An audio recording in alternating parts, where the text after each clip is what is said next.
This is the place to find yourself. Istanbul offers great universities and the lifestyle is really amazing here. So I live at the dorms at Maltepe University and I'm really happy with it. There's a cleaning service every few days and then there's the library nearby which is open 24/7. My first impression when I came was like, it's huge. You have everything in one place. When you first come to Maltepe University, you don't know where what is and you're like, oh my God, I need help. Guess what? You're not alone. There is the international office people over there. They're like family. They're very helpful and they're always there for you. Istanbul is the perfect mixture between ancient and modern. Coming into this city helps me discover myself, learn about so many different cultures, learning about the world, which will help me in writing future books. At Maltepe University, we have a lot of research centers. Because of that, we have the ability to participate in a lot of international projects. Here at Maltepe University, the education consists of both practical and theoretical. We get the opportunity to practice everything we learn in class in real life. So after we graduate, we have a degree and we can work all over the world. People come to Istanbul all the time, but what they really miss when they visit are the antique shops, which contain thousands of years of memories and also a thread of the modern future. I like to use every minute and just get out and hop on the ferry and just go from the Asian side to the European side and just enjoy the wonderful weather with the wonderful Bosphorus behind me and just enjoying the moment of Istanbul. Istanbul is very beautiful with great culture. This city is the symbol of diversity. Come and study at Maltepe University. Come here and feel like you're home.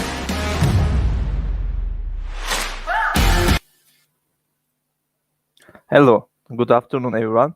We will continue our second session.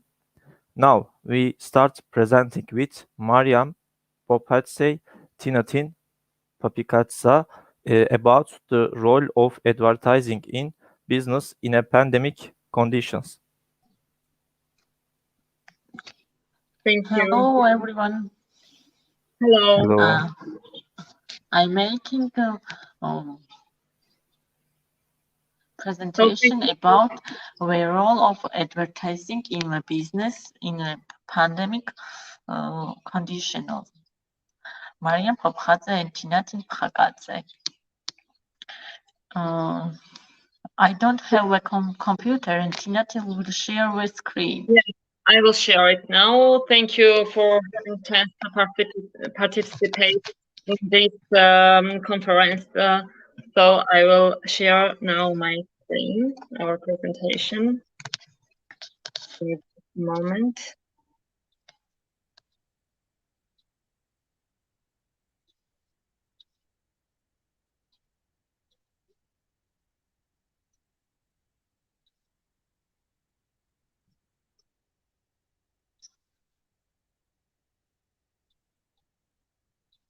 The role of advertising in business in pandemic condition. A state of emergency was declared in Georgia and in other countries in early 2020 due to the spread of the coronavirus, which was followed by a number of restrictions of entrepreneurial and non-entrepreneurial activities. This circumstance has led to a repeat mastering of electronic means of communication by both consumers and businesses. It has become a basis for the development of globalization, which changed our lives, relationship, and consequently businesses of the people of the world. The Internet is a global network has become an integral part of the business environment for providing information and triggering interest in consumers. Therefore, at this stage, the coronavirus can be considered as an integral part of the electronic. Share full screen, please. To share for full screen. So it's on a full screen on my PC. Is it okay now? Not now. No full screen now. So on my PC, it's on full screen. So I can hear it. Okay. Okay. Again. Okay, no problem. Okay.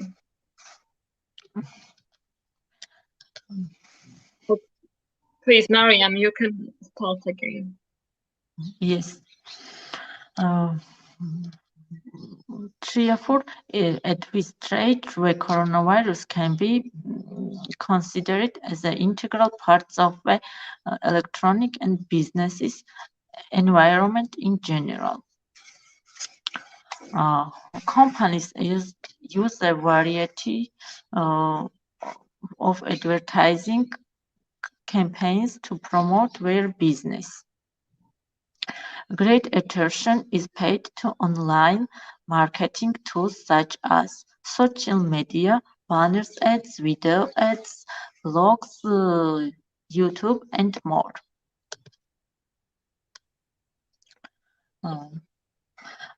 In addition to advertising, Coca-Cola has created games for online and mobile.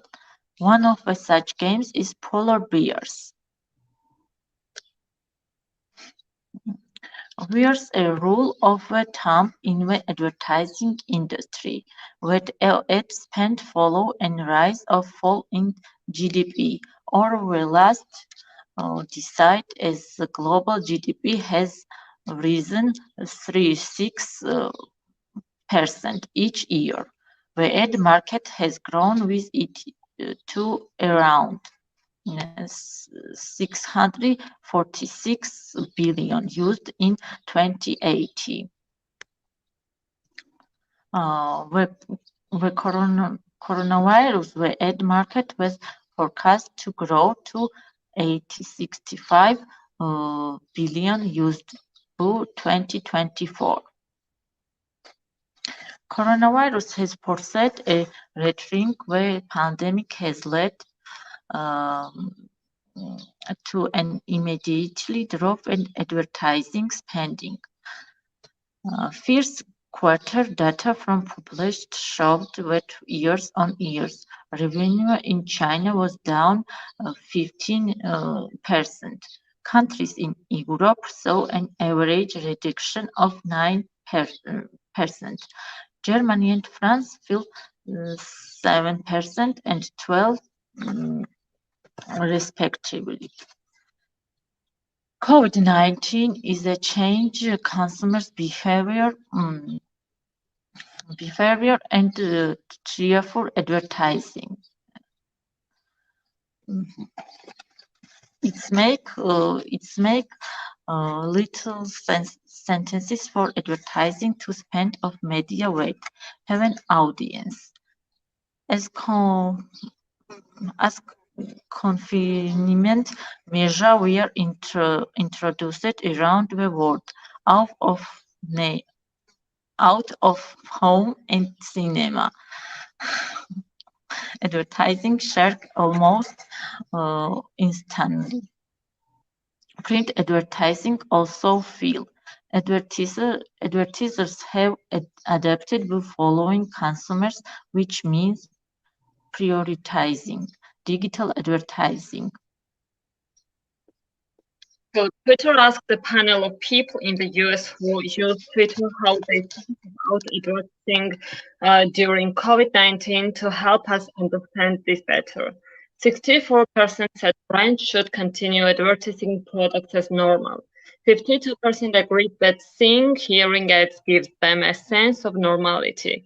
77% agreed they feel more positively about brands making an effort to support society at the moment. Please expect you to change your tone to reflect the new context. Only 7% of respondents said brands should continue using their normal brand tone of voice. Specific to COVID-19, When asked what brands could do right now that would be useful, here's what respondents in the US said and examples of brands that are answering this call. Those that can should. 82% of respondents said brands should support frontline health staff.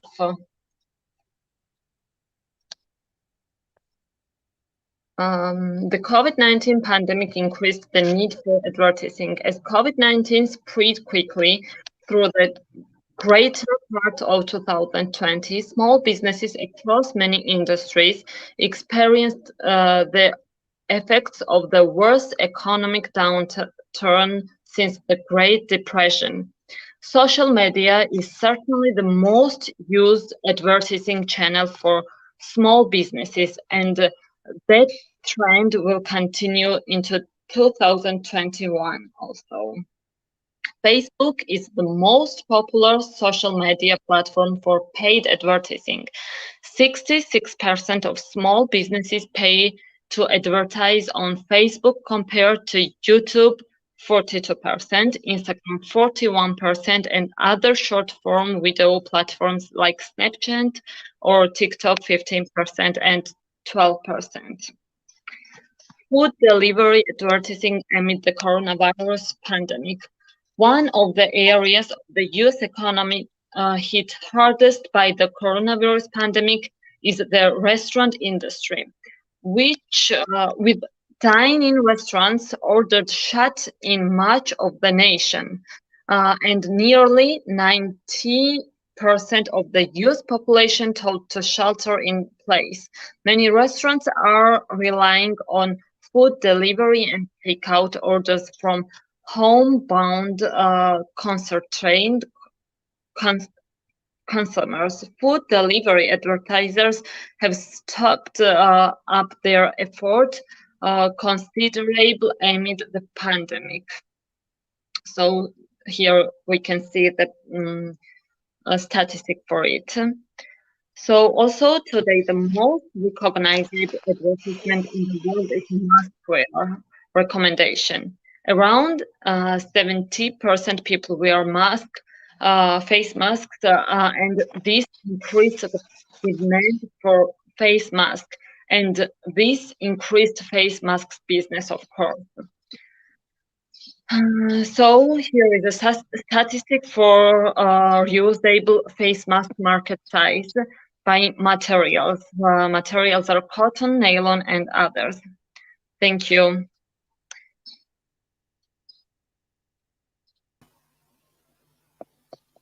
Thank you for the presentation. And now I am inviting to Silva Bashlari to give her presentation about the pandemic, digitalization or digital transformation. Hello. Hello, welcome. Nice to meet you. I'm about to share my screen. Okay. So please tell me if you can see the screen of my computer. Is everything okay? Now, okay, full screen, please. Yep, absolutely. Okay, perfect. Thank you. Okay, so nice to meet you, everyone. My name is Silva, and I'm glad to meet you all, even though virtually.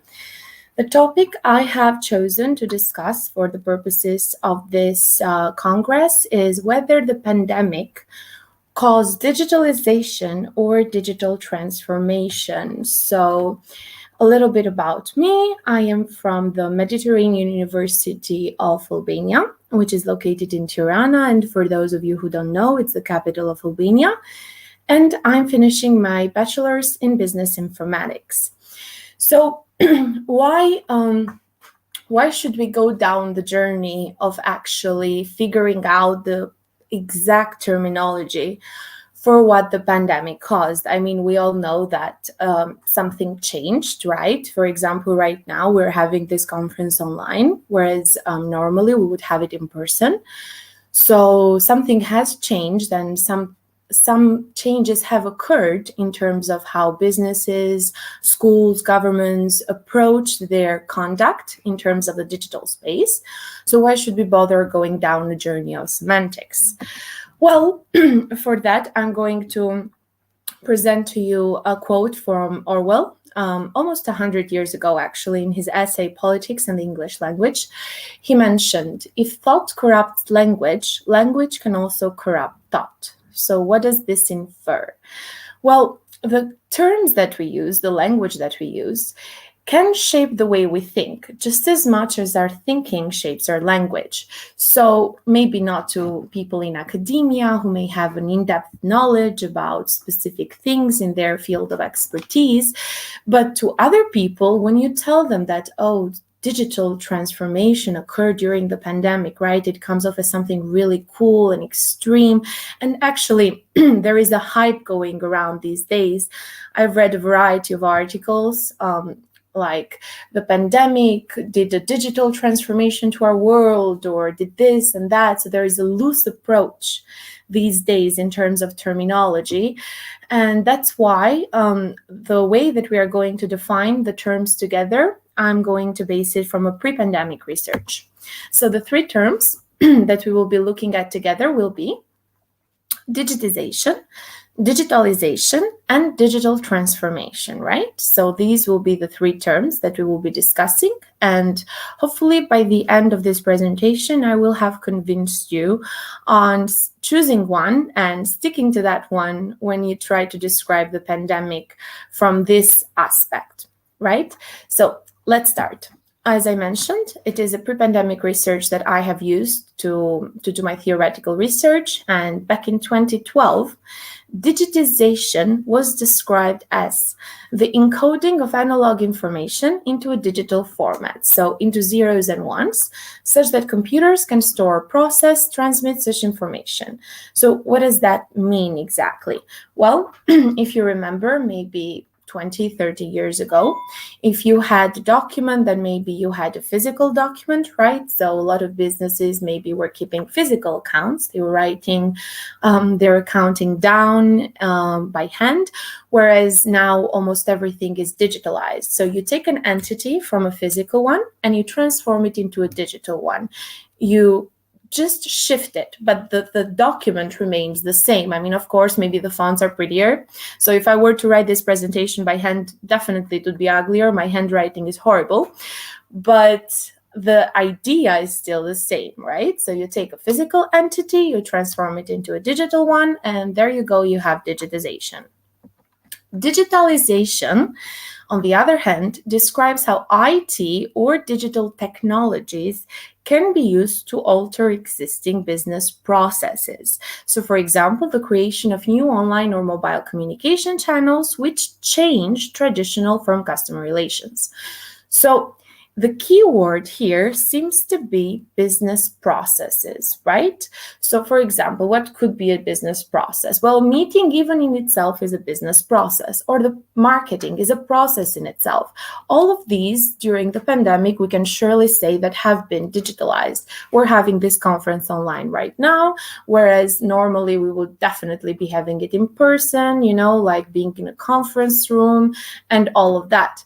In terms of businesses, they're having their meetings online and people are working remotely, and you're purchasing products online and you're complaining about them online and they're giving you their answers online and so on and so forth. So the process in itself has been digitalized, but the process hasn't changed. Also, one thing that is worth mentioning is that these things did exist before. Like, they're not entirely new. It's not an invention that happened during the pandemic. We had online education before, we had online meetings before, we had online work before. So all existed before, and it was increasing. But during the pandemic, this increase, the acceleration of the increase is what changed, right? It's what grew. The third terminology that we're going to discuss is digital transformation. Its definition is as it follows: is the most pervasive phase and describes a company-wide change that leads to the development of new business models, right? So back in 2014, these researchers came up with this definition. And what is the key word here?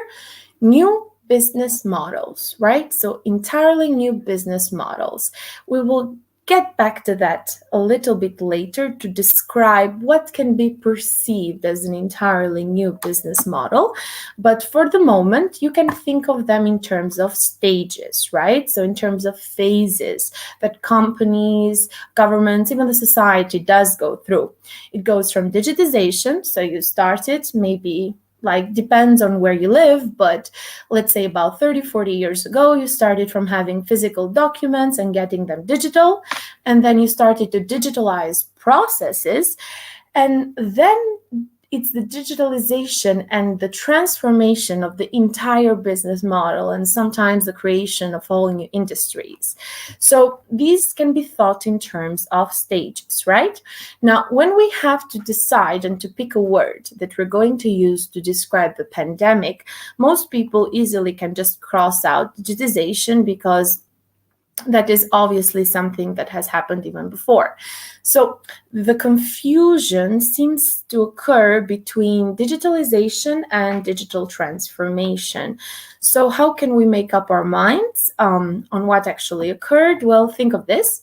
This is a scene from one of my favorite movies, when you see The Wolf of Wall Street and you see all the drama and the exaggerated scene of traders and the costumes. And really, of course, it's a movie, but it doesn't shift so much when you think about how the Wall Street was actually back in the late 80s, 90s, and early 2000s, right? So this buzzing sound of traders speaking on the phone and all of that. Whereas now it's quite different. It's a bit different. It's more like this. AI seems to be doing a lot of the work. There are more computer engineers than before, definitely, and fewer traders than before as well.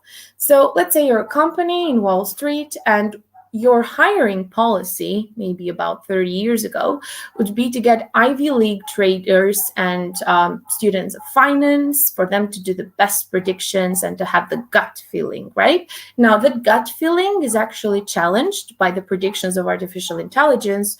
So your hiring strategy is quite different. You're going more for people with interdisciplinary knowledge, and you're going more for computer engineers and data scientists. And it's definitely a bit quieter in that prospect, right? Also, the distribution of profit of the company has shifted, because as you can imagine, top trader maybe 30 years ago, but still would get paid quite a lot, right? Whereas computers don't take as much money to be maintained. So the profit is more centralized now, and it is less distributed than before due to AI. And you have a whole new industry, right? You have the data industry, like the sharing and the selling of data and all the trouble with the privacy and so on and so forth. So we can conclude that artificial intelligence has completely transformed by a digital perspective, going from this to this, right? So we can definitely conclude this. Now, can we say that the same thing was what did the pandemic? Well, let's see a little bit about that, because we mentioned that digital transformation is a multidisciplinary approach, right? It changes everything from marketing to information systems to innovation. That's a key word. A new thing exists, a new thing gets discovered, and it completely shifts our thinking, and you cannot go back to the way things were, let's say. It also changes strategic management, operations management, so you have a whole new business model, right? And also the perception of customers change. So let's take a look a little bit at that, right? What's happening with perception? We did a study with a few other colleagues back in May 2020 about online education, and it was a case study in Tirana, and we asked students of computer engineering fields, right? Computer science, computer engineering, and we asked them what was their perception of online education, thinking that they would have it easier compared to other students because they are more tech savvy and maybe they feel more comfortable working with computers, which is strongly associated with online education, right? And when they were asked to make an assessment of the statement, online learning is more effective than the traditional one, 26% strongly disagreed with that, 30% disagreed, and 26% were neutral, right? This is an extract from our study. So you can see quite a majority of people do not feel so strongly positive towards online learning. And these are computer students, computer science and computer engineering students, right? So you'd think that they would be all up for it. And that was my initial perception, at least. I don't know about my colleagues, but it didn't appear to be so.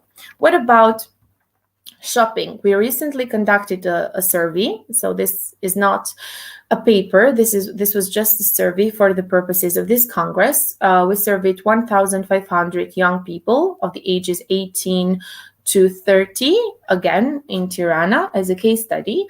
And when they were asked whether they preferred to purchase products on physical store or on online stores, this was the percentage it came up with. And as you can see, I mean, it's drastically different, right? So people still prefer to purchase products on physical stores.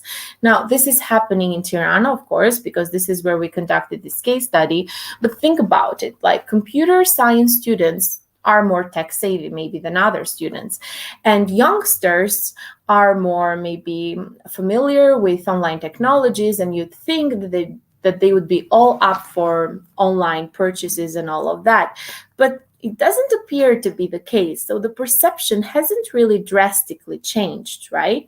So if nothing entirely new has been generated out of the pandemic, and if the perception of people, whether they are customers or whether they are students, whatever role they take up on society, hasn't changed drastically, then we can definitely cross out digital transformation, right?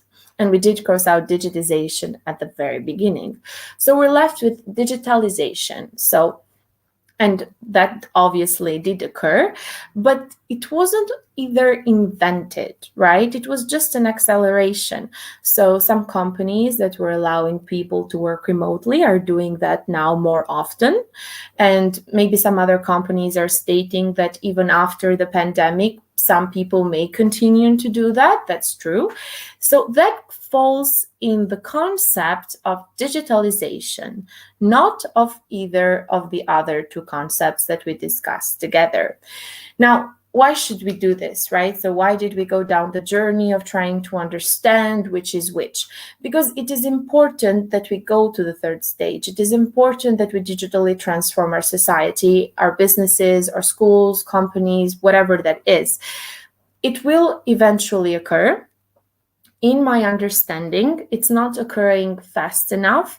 And if you are a representative of a company, or if you are soon to be, since you are a student, if you want to maintain a competitive advantage, you definitely need to go to the point or push towards digital transformation, especially with the introduction of artificial intelligence, and not to wait for the pandemic to provide that, right, for another one, for example, and not to get a wrong idea of which one is occurring is definitely not going to help out the situation.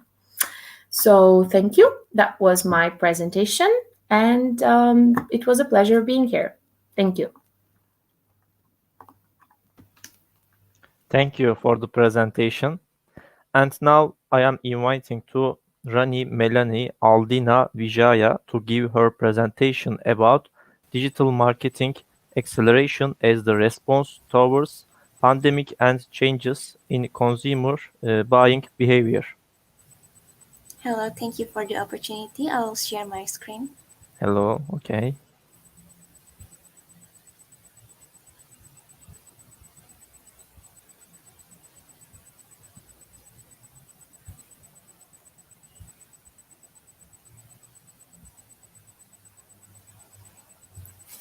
Can you see my screen now? Yes, of course. Okay, thank you.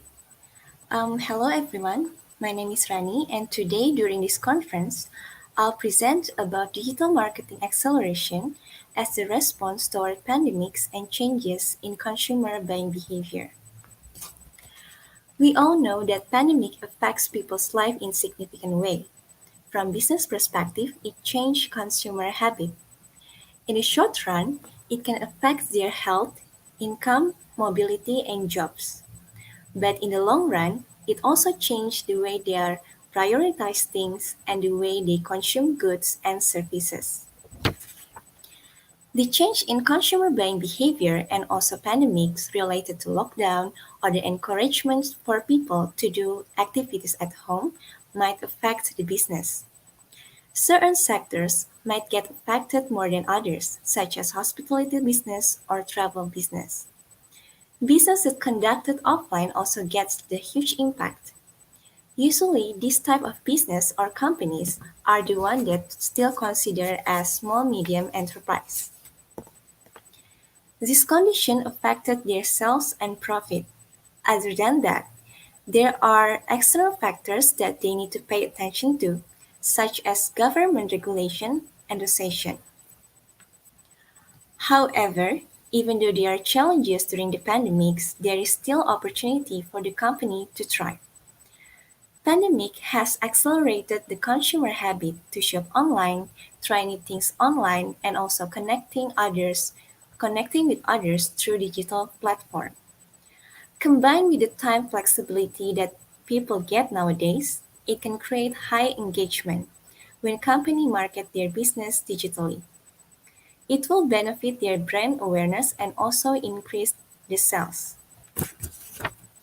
So why digital marketing? Digital marketing are generally cheaper, time efficient, and also create wider market. We can choose specific target market that company wants to aim, and the impact is much more measurable. Compared to the traditional marketing that need a lot of cost and time, and also need direct interaction or usually limited by location, and also the impact it's hard to measure. Other than that, marketing product or service digitally can reduce fixed costs. Fixed cost is the cost a company needs to pay regardless their loss. When employee can work from anywhere, company can cut the fixed costs such as the cost for office building or the employee transportation costs or and etc. Digital marketing can be considered as variable costs. When company has more variable costs than the fixed costs, therefore company can adapt fastly during the changes of sales or production quantity. However, during the beginning of the adjustment in the digital marketing acceleration, company might need to face certain challenge. First is technical skills. Company needs to find the right human capital to do the marketing digitally. They also need to allocate a certain amount of money as the entry capital. Other than that, they need also innovate fastly because digital marketing is considered fast-paced. So, what companies or business owners should do to excel in their digital marketing during pandemic and changes in consumer buying behavior? First, they need to understand consumer behavior to reach the right target market. Company or business owner can monitor consumer trends or something popular at the time. People priority and buying behavior is shifting a lot during pandemic. So, the company needs a lot of real-time data. Company can get the data through search engine where the data are generally inclusive and generally free or purchase it from the third parties online data. They also need to pay attention to the area of location because people in different geography have different priority and culture. Company also can sort it based on the business category. Since a lot of people go online during the pandemics, therefore the data are more precise and hold true. After understanding the consumer behavior, company needs to develop the right mindset related to the 4Ps in the marketing strategies. In conventional marketing, there are 4 important aspects that company needs to pay attention to, which are product, the goods or the service that consumer will experience after the purchase, Price, the cost that consumer needs to pay for the product. Place, where they will sell the product. And promotion, it is related to the promotional strategies, advertising, and public relations. But in digital era, companies should emphasize more on customer experience rather than solely focus on the product or service itself. Company also should focus more on the value of the product, whether it is worth the consumer money or not. This is important, especially during the pandemic, where people are more price sensitive and have unstable income or unstable condition. Next, company needs to be able to think that place is not only about where the product can be sold, but it can be general and done everywhere as long as the consumer can discover it and access it. This is the role of digital marketing, where the discoverability and access are more flexible through online platform rather than when it is conducted offline. Promotion nowadays are not only about the advertisement or discount, but also education for the customer to use the product or service, also informing the consumer that their product or service are safe and the production process or delivery process is following the COVID-19 protocol. Next, company also might need to consider best cost marketing strategy, where it is emphasizing on the value-based goods and service, where company deliver good quality product with reasonable price. This strategy is good during recession when consumers are price sensitive. And digital marketing cost of product and service decrease make the opportunity for the company to give value-based product increase. While doing the digital marketing process, company also needs to find a right people with good technical skills. But other than that, dynamic working culture is also important because it is allow people to innovate fastly, solving the problem creatively, and also in the end, it allowed the company to pivot along the changes. So we came to the conclusion of the presentation. First, digital marketing is important during pandemic when consumer behavior is changing. Digital marketing can also make a new benefit for the companies, especially during the pandemic, where people engagement are high in digital platform. So, what we want to reflect while doing this digital marketing process is first, understand the consumer behavior. Second, evolving the 4Ps by focusing more on customer experience, the value of the product, discoverability, and also consumer education related to goods and services. Third, maybe company can consider the best cost marketing strategy over the previous marketing strategy. Fourth, it's important for the company to have human capital that has suitable skill and dynamic working culture. That's all for my presentation. Thank you so much. Thank you for the presentation. And now I am inviting to Anastasia Dorofieva to give her presentation about measures of state support for the tourism industry amid the coronavirus pandemic, comparative analysis of Russian and foreign experience. Hello. Hello, welcome.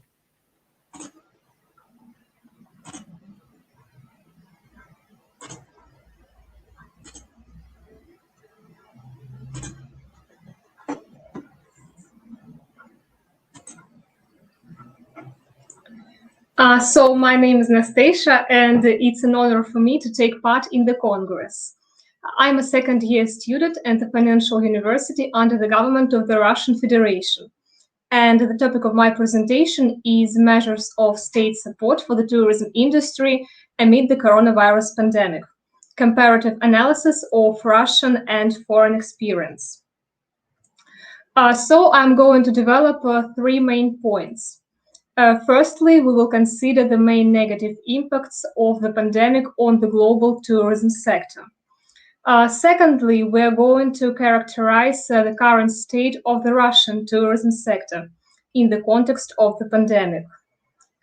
Finally, I will provide you with a brief overview of the foreign experience and comparative analysis.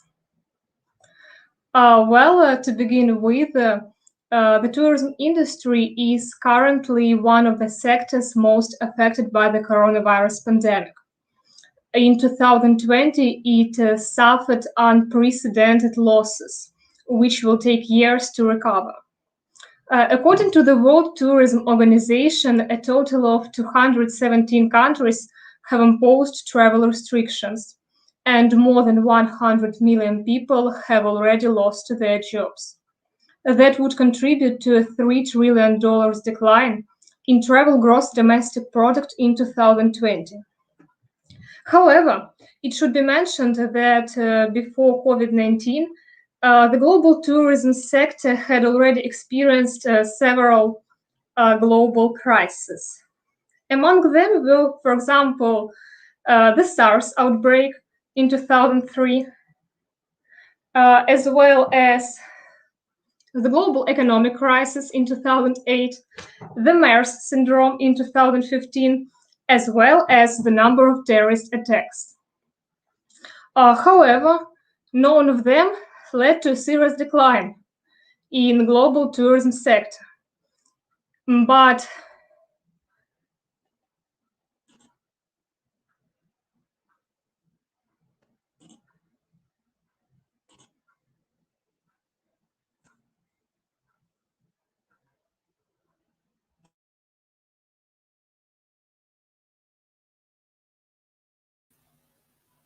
Anastasia, can you hear me?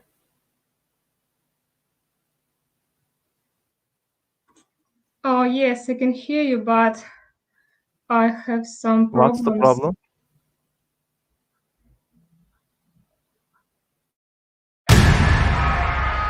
This is the place to find yourself. Istanbul offers great universities and the lifestyle is really amazing here. So I live at the dorms at Maltepe University and I'm really happy with it. There's a cleaning service every few days and then there's the library nearby which is open 24/7. My first impression when I came was like, it's huge. You have everything in one place. When you first come to Maltepe University, you don't know where what is and you're like, oh my God, I need help. Guess what? You're not alone. There is the international office people over there. They're like family. They're very helpful and they're always there for you. Istanbul is the perfect mixture between ancient and modern. Coming into this city helps me discover myself, learn about so many different cultures, learning about the world, which will help me in writing future books. At Maltepe University, we have a lot of research centers. Because of that, we have the ability to participate in a lot of international projects. Here at Maltepe University, the education consists of both practical and theoretical. We get the opportunity to practice everything we learn in class in real life. So after we graduate, we have a degree and we can work all over the world.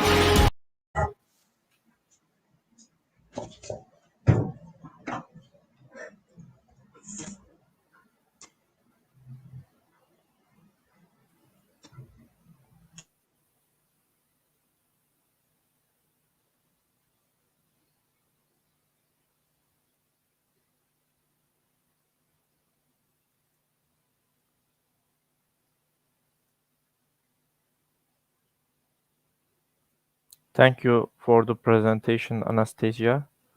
Okay, I'm ready to present it now. Okay. Share screen, please. Mm-hmm.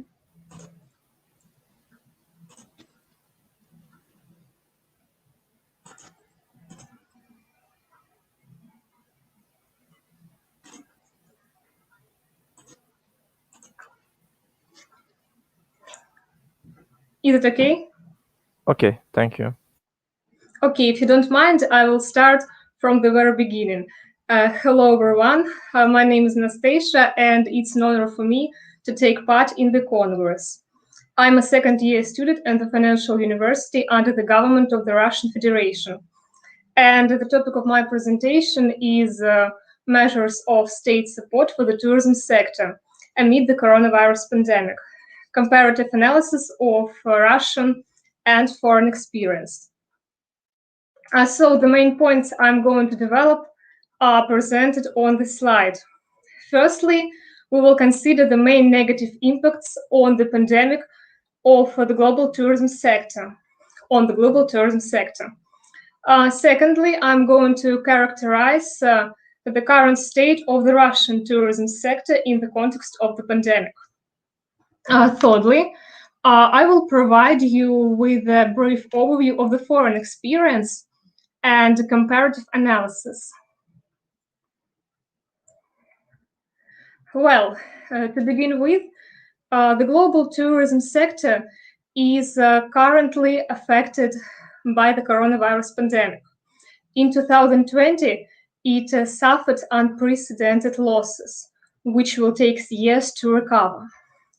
According to the World Tourism Organization, a total of 217 countries have imposed travel restrictions, and more than 100 million people have already lost their jobs.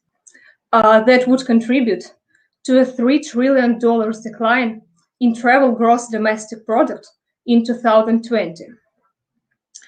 It should be mentioned that before the COVID-19, the global tourism sector had already experienced several crises. Among them were the SARS outbreak in 2003, the global economic crisis in 2008, the MERS syndrome in 2015, as well as a number of terrorist attacks. None of them led to a serious decline in the global tourism sector. However, the crisis caused by the COVID-19 is much graver. On the whole, the uniqueness of the tourism sector lies in its ability to a rapid social and economic recovery.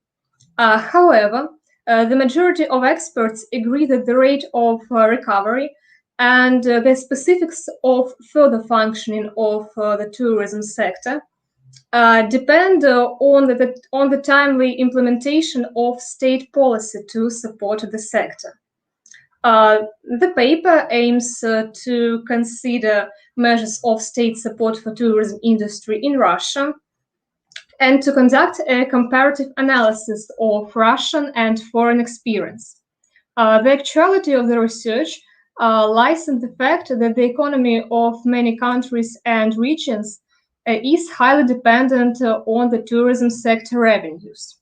Russia and Russian regions are also among them. In this regard, the country is interested in the early recovery of this highly promising sector. To begin with, let's consider the current state of the Russian tourism sector in the context of the pandemic.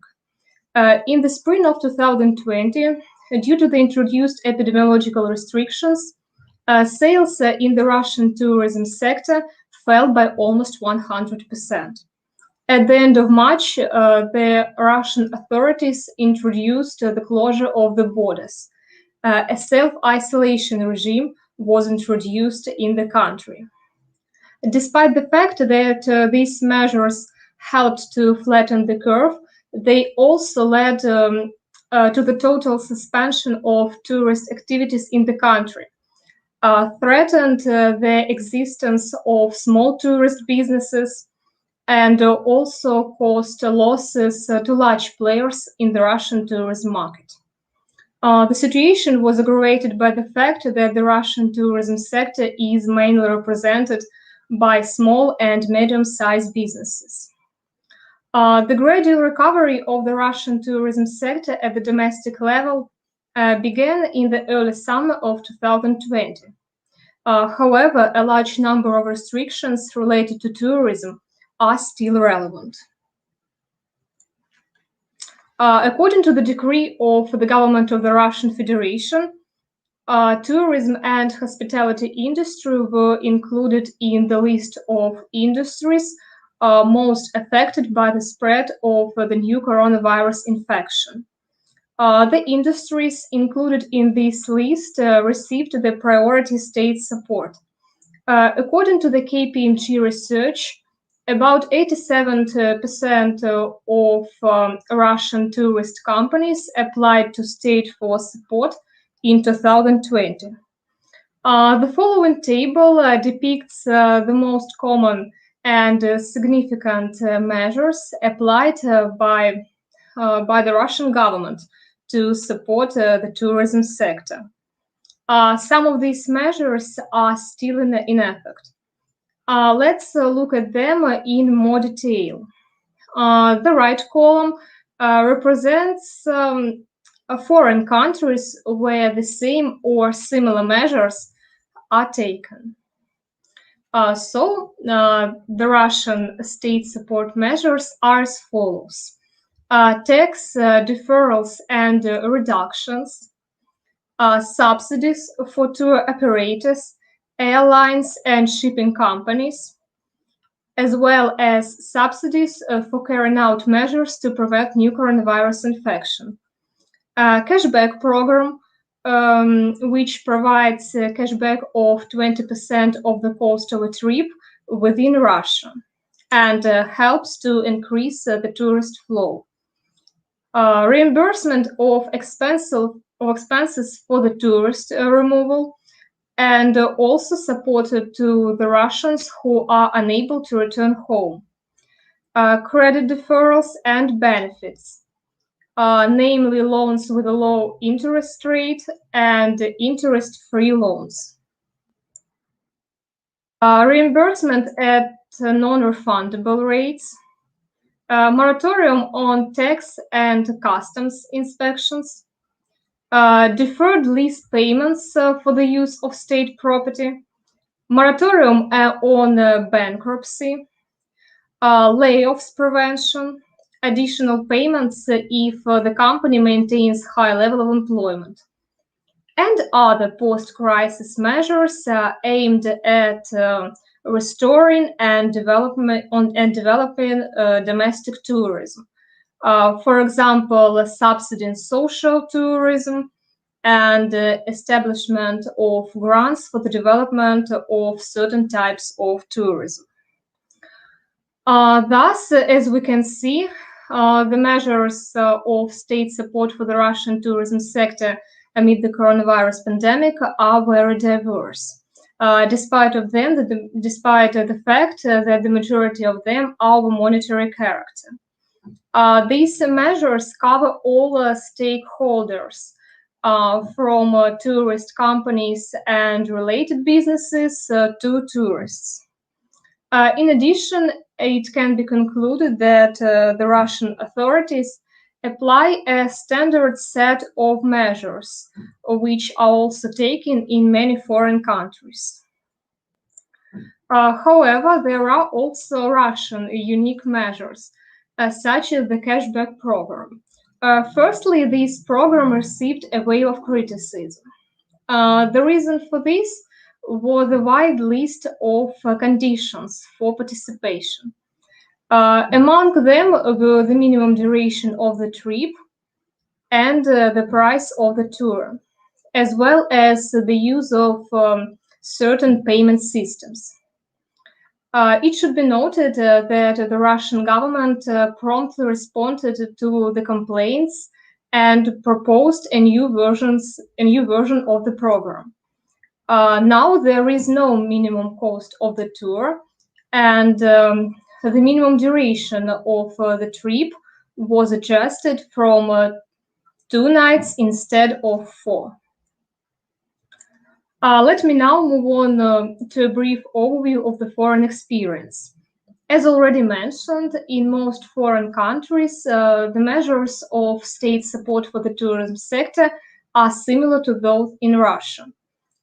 This is especially true for such measures as the provision of subsidies, tax deferrals, and the development of domestic tourism. For example, the Portuguese agency Tourism in Portugal has created a special support fund for tourist micro-enterprises who are that are in a difficult financial situation. In Germany, companies were allowed to defer all tax payments until the end of 2020. As for support for domestic tourism, Australia has restarted the campaign for the development of domestic tourism called Holiday Here this year, and created a special website that contains marketing tools that travel companies can use to restore the demand. However, the only exception and a measure which is successfully implemented abroad but not taken in Russia is using the tourism sector infrastructure in the fight against pandemic. Portugal, France, the United States, the United Kingdom, and Colombia are providing collective accommodation for medics, law enforcement officers, and support staff fighting the pandemic. For example, the Association of Hotels of Colombia provided 5,000 of rooms, of which 70 hotels for the needs of the government. In our opinion, this measure is rather effective, despite the fact that it's not monetary in nature.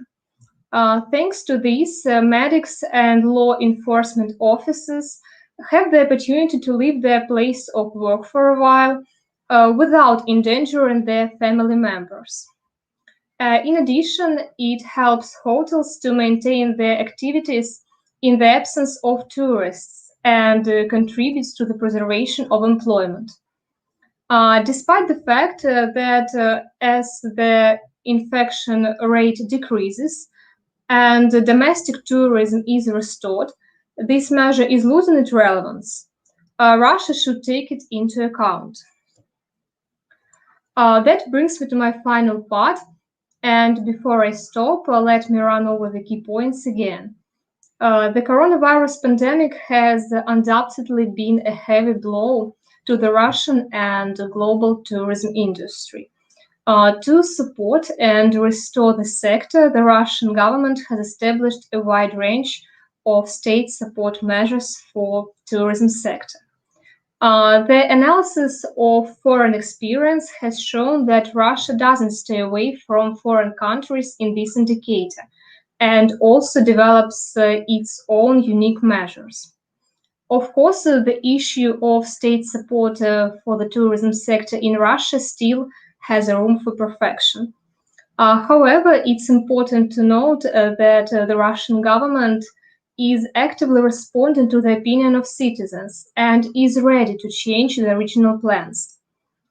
In conclusion, we reviewed the measures of state support that can be implemented in Russia in the future. That completes my presentation. References are presented on the following slide. And thank you for your attention. Thank you for the presentation. And now I am inviting to last presenter on this session, Katrina Kukuma, to give her presentation about teachers' readiness to engage in the processes of changes.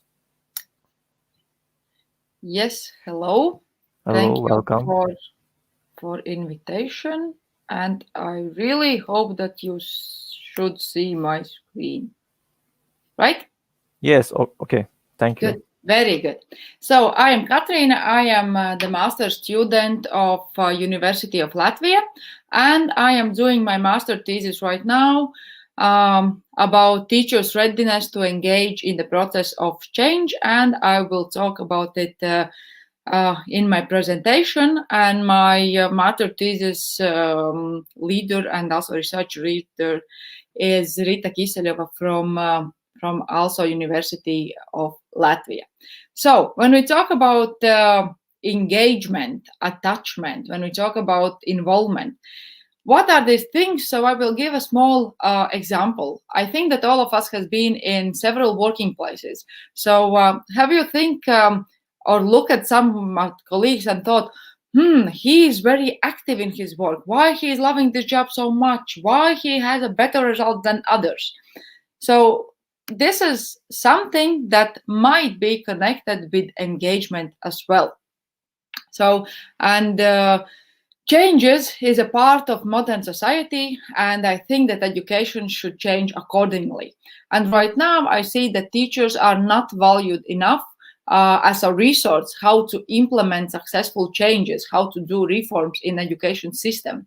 And if we engage teachers into the process, then it might lead to the better education and higher student achievements. And that is something we are all looking at. And why it's important to talk about it. So as I just said, that it might lead to a better results and better higher achievements. And in Latvia, it's very important to talk about it because right now we have education reform, Skola 2030, that success highly depends on teachers' engagement and support as well. During my research, I'm going to research and to understand what motivates or discourages teachers from engaging in the process of change, how to increase teachers' willingness to do it, how and who should plan the reforms and how to introduce these changes to teachers, what are the key indicators if changes and reform is successful or not. And also, very important part is communication, what the communication should be, and how to make it better. Keywords here are engagement, involvement, commitment, and changes. Most of the time I'm using the term engagement, but you will see that the definitions are not so clear. So during my further research, I'm going to discover competencies and maybe cognitive factors that might predict teachers' engagement into education change, which means that we could empower these characteristics during the study process. So in the point when a student has finished the university and goes to work in the school, he's ready to work and he's ready to engage in the process of change. And later on, I will give some theory and practice-based recommendation for the process improvement. And later on, together with the other teachers and professors from university, we are going to make a survey, especially for teachers' engagement in the process of change. So my main questions right now is there correlation between teachers' personality traits and engagement in the changes, and how to encourage and motivate teachers to do it? So what is engagement? I already started the beginning that these are these people who are always ready to work. They are active to do. They are open to find new ways, to learn new methods, to try something else, to do something more, maybe go to extra trainings, to do extra things in their free time maybe. So engagement, if we look to engage employees, then these are these employees who are ready to do more. They are ready to work physically, cognitively, and emotionally. They are in their job role, and in this job role, they also invest their own personality. They invest their own resources to successfully finish the job.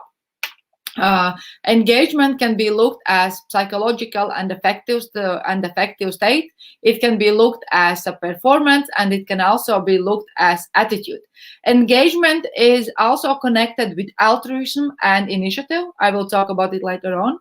And then Newman and Harrison suggest that maybe we should look into engagement as a performance, but then it only shows the outcomes and doesn't include psychological aspect of engagement.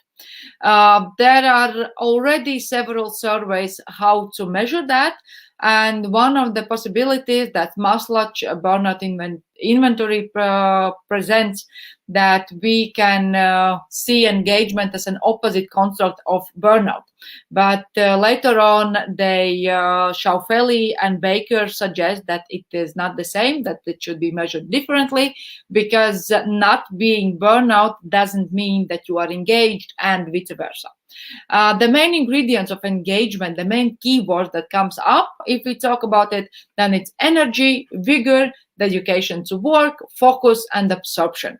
Here are 4 different scales and questionnaires that exist already. Then engagement and involvement is pretty wide topic in business area, but not so much in school and education system. That is one more reason why we are doing this survey, especially in Latvia and specifically for teachers. What are changes? Changes are continuous process in our society and sure also in our schools. And then if we look in the schools as a place that prepare you for the future job, then actually school should be one step ahead. It should be even more innovative as a society itself. So the students that finish the school, they are already ready for the new processes and modern society. And teachers right now can be viewed as ambassador of changes. One more important role is also for school directors that play important role for change management and also for the leadership.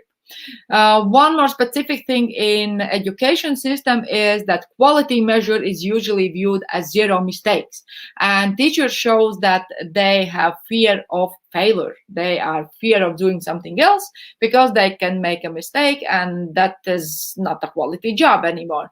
And that's why German researcher Terhart, he talks about the school reforms, that even if you see that there are mistakes, it's too late to stop it. And then one school reform actually already gives a reason for the next reform, and that's why changes in school is always going on. It is always happening, and we cannot stop. We have to change accordingly. And why people don't want to do it? In some of the cases, it's because they don't understand why it is needed. And then Connell and Clem says that it's lack of understanding why do we need it, and there is not enough communication, and we don't see the purpose, the outcome, the real benefits of this reform.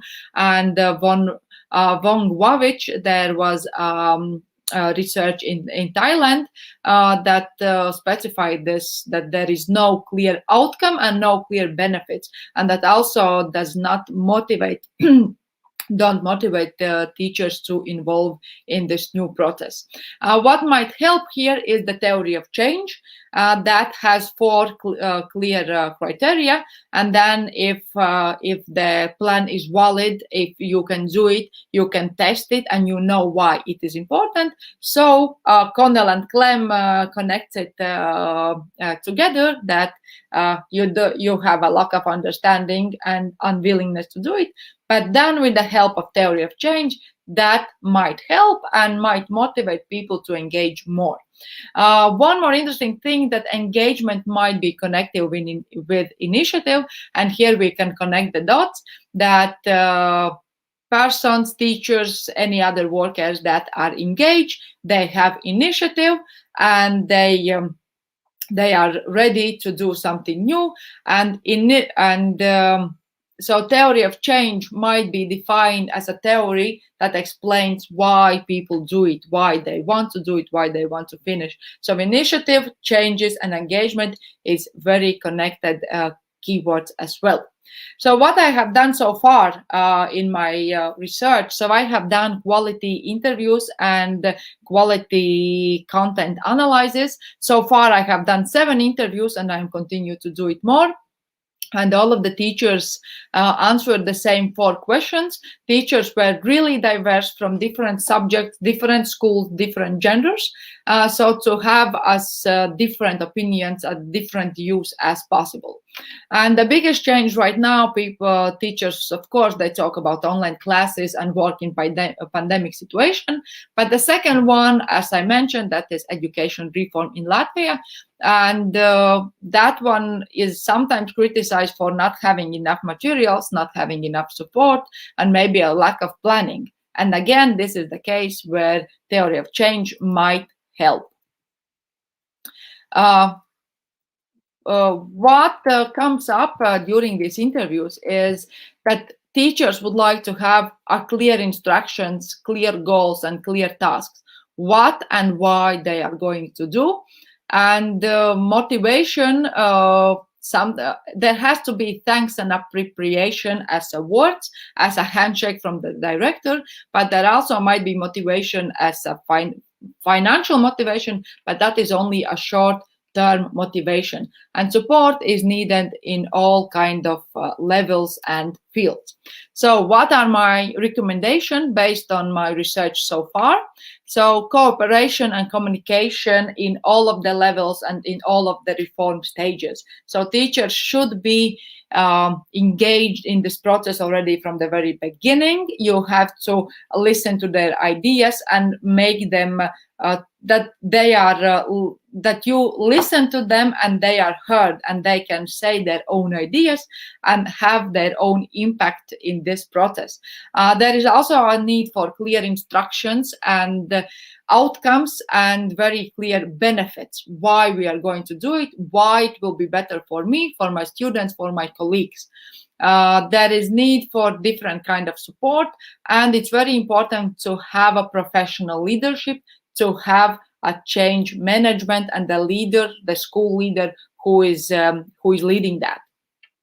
Also, one more important thing is that when the new reform, the new content maybe comes in, it's very important that you analyze what previous experience and materials are still valid, because it's sometimes the feeling that we start all over, so everything is new and we start from zero. So, and that might discourage people to do it. So it's very important that you actually take the good practices that you already have and you adjust them so you can use it in the new system as well. And it's very important to give a time and place for experiments and allow to make mistakes, because only those who do nothing makes no mistakes. And for any new action, any new task that we do, it happens that we make mistakes, and it is important for teachers that they have a freedom and they have trust from their colleagues, from their management, that they have freedom and trust and they can do it and experiment themselves, and maybe together with others as well.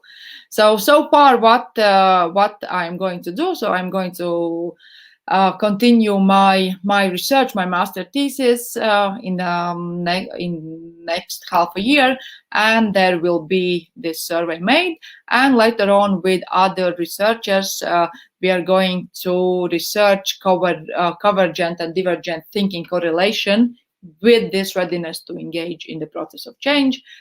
Yes, and that is carried out with several researchers in University of Latvia.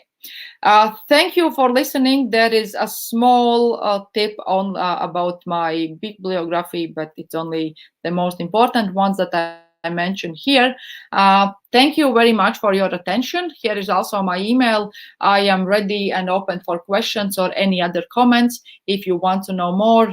And you are very welcome to write me anytime. And we also have our WhatsApp groups. So if any question or comment comes, I am happy to answer that.